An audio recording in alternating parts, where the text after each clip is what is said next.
Hey everyone, in today's video, I'm going to show you how to create a signature in Microsoft Word on a Mac OS. So the first thing you want to do is connect your trackpad. As you can see, my trackpad came up at the bottom. You don't necessarily have to use a trackpad. If you could do your signature with a mouse, that's great. But I like to use a trackpad from Apple. So the first thing you want to do, find the signature area that you want to sign on. And then you want to come up to Draw. So if you don't see Draw, it might be an insert, but you can just come over here to Draw. And the first thing you want to do is click on this, Draw with Trackpad. Okay, so now the trackpad is going to pop up.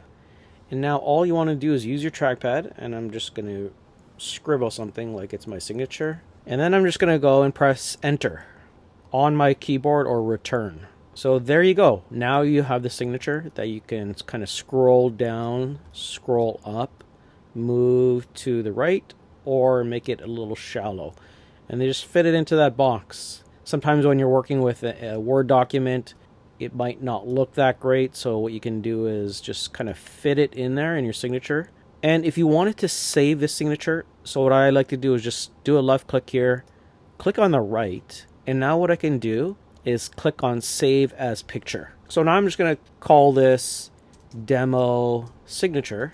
Demo Sign. I'll just do Demo Sign. I'm going to save it to my Downloads folder. And now I'm going to pretend I'm going to open up another document. And I'm just going to show you how this works. If you open up another document and you didn't have to draw it, over here, let's say this is a fresh new document, you come to the home. And what you can do is just insert picture. So now I'm just going to select picture from file, and here's my demo sign. It's a PNG and it's perfect.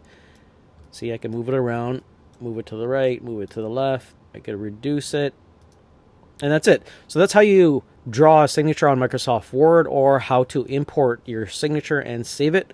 So that's everything for the video. Please don't forget to subscribe, like, comment, and I'll see you in the next one.